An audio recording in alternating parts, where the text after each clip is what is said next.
Cek, cek. Oke, baik. Terima kasih. Tepuk tangan dulu dong buat kita semua ya. Baik, Assalamualaikum warahmatullahi wabarakatuh. Wah, saya belum melihat semangat dan antusiasnya di siang hari ini. Sudah makan siang? Sudah. Kenapa kok belum antusias, belum semangat? Karena saya lihat dari wajahnya. Ada sebuah penelitiannya di Amerika. Penelitiannya di mana? Amerika. Kalau ada orang salam, kalau ada orang menyapa kita, kita jawab salamnya, jawab sapaannya semangat atau enggak, itu akan berbanding lurus dengan apa? Dengan apa? Dengan isi dompetnya.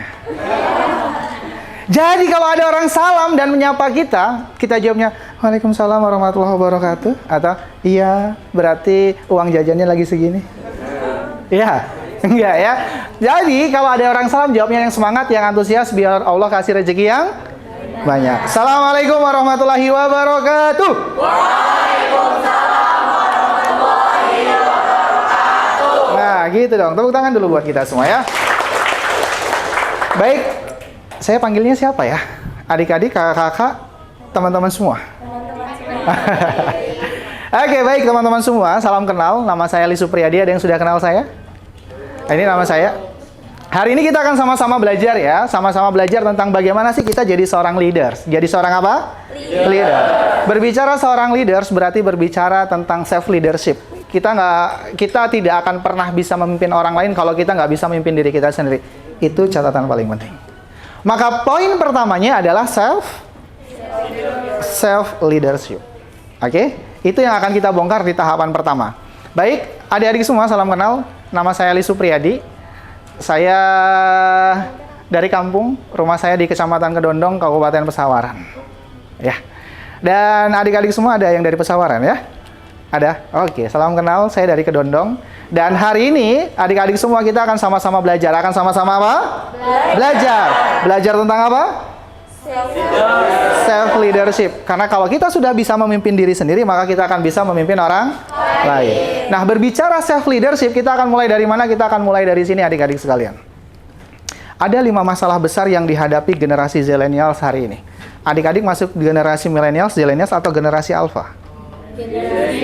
Gen Z. Saya dan teman-teman di Akira gitu ya, kita menemukan dan kita melakukan sebuah survei sederhana. Bahkan survei sederhana ini dilakukan dari tahun 2010. Dari tahun berapa? 2010. Berarti 2010 usianya berapa tahun? 2 tahun. 2 tahun ya. Berapa tahun? 2010? 3 tahun. 2 tahun gitu ya. Kita lakukan survei sederhana terkait dengan kondisi generasi millennials dan zillennials. Ada 5 masalah besar yang dihadapi oleh generasi zillennials dan millennials. Berapa masalah? 5 masalah. Masalah yang pertama apa? Masalah yang pertama adalah banyak anak muda di luar sana. Satu, dia nggak tahu tujuan hidupnya mau kemana. Masalahnya apa? Nggak tahu tujuan hidup. Nggak tahu tujuan hidup itu gimana? Kalau ditanya lulus SMA mau kemana? Jawabnya? Nggak tahu. Nggak tahu mau kemana. Sudahlah lulus SMA, dia menentukan untuk masuk ke perguruan tinggi. Setelah ditanya mau kuliah di mana, jawabnya nggak tahu. Sudahlah dia tentukan kampusnya, di sini dia bingung milih jurusannya. Sudah dia tentukan kampusnya, pilih jurusannya, apa yang terjadi?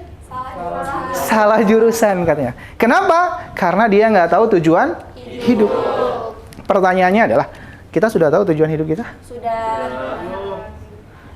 Sudah belum? Sudah. Pertanyaan sederhananya adalah, hari ini teman-teman semua perwakilan dari kabupaten kota sebagai duta anak. Benar ya? Nah, pertanyaannya adalah duta anak masing-masing kabupaten itu mau dibawa kemana? Mau dibawa kemana? Cerminan anak di kabupatennya masing-masing adalah teman-teman semua. Pertanyaannya adalah, kitanya sudah tahu belum? Ini mau dibawa kemana? Kata John Maxwell dalam bukunya 21 Hukum Kepemimpinan, John Maxwell bilang begini. Dalam sebuah hukum kepemimpinan ada namanya hukum navigasi. Hukum apa? Navigasi. Semua orang bisa mengendarai atau menahkodai kapal laut. Tapi hanya nahkoda yang sesungguhnya yang bisa menentukan arah kapalnya mau kemana. Nah, pertanyaannya adalah, kita sebagai dutanya anak, pertanyaan anak-anak di kabupaten itu mau dibawa kemana? Sudah tahu belum? Oh, jangan-jangan kita belum tahu. Nah, kalau belum tahu, didesain. Arahnya mau seperti apa. Jadi yang pertama perlu di-clearkan bahwa kita perlu tahu namanya tujuan hidup. Tadi ada berapa masalah? 5 masalah. Masalah yang pertama adalah dia belum tahu tujuan hidup. Masalah yang kedua, banyak anak muda, banyak generasi millennials dan zillennials di luar sana, sudahlah dia nggak tahu tujuan hidupnya mau kemana. Yang kedua, dia nggak tahu dia punya keahlian atau kelebihan, atau dia nggak tahu dia punya potensi apa dalam dirinya. Kalau ditanya, kamu bisa apa? Jawabnya apa? Tahu. Saya bisa apa ya? Kebayang. Hari ini, kalau kitanya belum tahu tentang hal itu, kebayang, anak-anak di kabupaten itu ada berapa banyak? Seseorang yang jadi cerminan anak di kabupaten, terus teman-teman semua belum punya tujuan hidupnya, terus nggak tahu potensi dalam dirinya apa, kebayang. Yang di bawah itu, mereka juga nggak tahu, mereka itu mau kemana. Di tengah tantangan zaman hari ini. Apa tantangan zamannya hari ini? Karena dunia dalam genggaman. Iya, kita bisa akses informasi? Bisa. Orang tua kita yang belum tahu, kita bisa akses informasinya terlebih dahulu karena dunia dalam genggaman. Kebayang, saat kita sudah tahu dunia dalam genggaman, tapi kita nggak bisa menentukan arah hidup kita mau kemana. Yang kedua apa tadi? Nggak tahu dia potensi dirinya apa. Maka segera temukan potensi diri kita itu apa. Munculkan. Dimunculkan, digali, diasah. Sudah berapa? 2. Yang ketiga, sudahlah dia nggak tahu tujuan hidupnya apa, sudahlah dia nggak tahu potensi dirinya apa. Yang ketiga, dia ingin segala sesuatunya serba instan.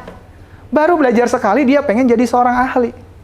Baru belajar jualan online, update status sekali 2 kali, terus nggak ada yang beli, dia bilang, aduh kayaknya gue nggak cocok jualan. Aduh, kayaknya gue nggak cocok ngerjain ini. Kebayang? Dia sudahlah nggak tahu tujuan hidup, sudahlah belum tahu potensi dirinya, dan yang ketiga, dia berharap segala sesuatu yang ia kerjakan serba instan.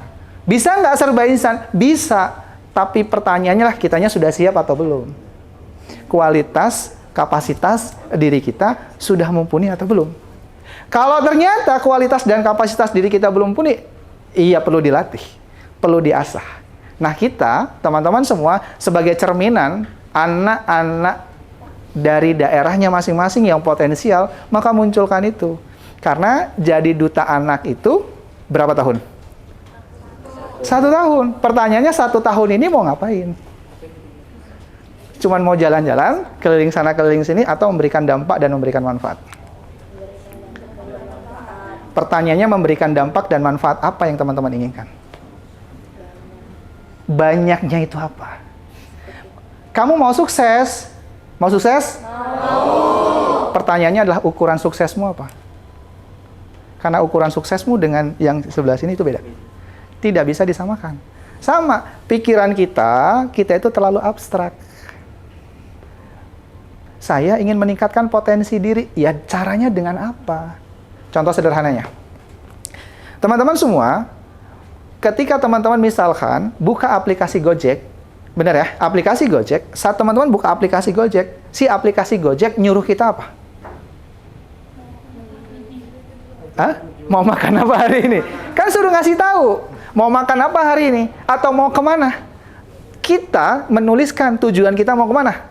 Benar? Setelah kita tentukan tujuan kita mau kemana, si Gojek nyuruh kita apa? Dijemputnya dari mana? Dikirimnya kemana? Benar ya? Iya. Kalau sudah dijemputnya, dikirimnya kemana, baru kita pesan. Gojeknya datang. Gojeknya cari makanan, baru datang ke tempat kita. Kenapa kok Gojek bisa tahu tempat kita? Ya, karena kita punya tujuan. Kebayang teman-teman semua keluar dari ruangan ini, di pinggir jalan, tiba-tiba ada ojek lewat, terus diberhentiin ojeknya. Mang ojek berhenti. Ojeknya berhenti? Berhenti. Saat teman-teman naik, ditanya, mau kemana mas? Mau kemana mbak? Terus kita bilang, nggak tahu. Atau terserah tukang ojek aja. Kira-kira diantar kemana? Diantar kemana? Kalau teman-teman yang jadi tukang ojeknya, kira-kira apa responnya? Orang aneh. Gitu ya, karena kita di Lampung. Dibilang kita aneh. Kenapa? Karena nggak jelas tujuannya. Tapi saat kita bilang kita mau pergi ke Hotel Horizon, lewatnya Jalan Kartini, diantar? Diantar. Karena punya tujuan. Sebegitu pentingnya mendesain tujuan. Nah, bagaimana cara mendesainnya? Nanti coba kita akan desain bareng-bareng. Tapi sebelum mendesain bareng-bareng, kita perlu tahu dulu sebenarnya kita itu punya hal positif dan negatif dalam diri kita itu apa? Sudah berapa? Sudah 3. 2-nya nanti. Nggak usah semuanya dulu. Kenapa? Karena 3 ini mesti beres dulu. Tujuan hidupnya seperti beres, tahu potensinya juga perlu beres. Nah, itu adalah hal yang kita alami sebagai generasi Zillennials dan Millennials. Dan banyak orang yang nggak tahu tentang hal ini. Oke, kita lanjut. Selanjutnya, teman-teman semua, dalam prosesnya, saya kasih pengetahuan singkat. Kita punya conscious dan unconscious mind. Punya pikiran sadar dan punya pikiran bawah. Pikiran sadar itu 12%, pikiran bawah sadar itu 88%. Sederhana, semua informasi diterima oleh panca indera, oleh mata, didengar, dilihat, dipegang, dirasakan, dan yang lainnya, dikecap, dan yang lainnya. Diterima oleh panca indera. Ketika diterima oleh panca indera, ada informasi yang masuk ke pikiran bawah sadar, ada informasi yang nggak masuk ke pikiran bawah sadar. Pikiran sadar itu 12%, pikiran bawah sadar itu 88%. Lebih besar yang mana? Pengaruhnya lebih besar dari pikiran sadar. Tapi sumbernya dari pikiran sadar. Antara pikiran sadar dan bawah sadar itu punya gerbang. Punya apa? Gerbang. Yang tadi informasinya kapan saja bisa masuk, kapan saja informasinya ditolak. Nggak masuk ke pikiran kita. Contoh sederhananya, pegang pensilnya.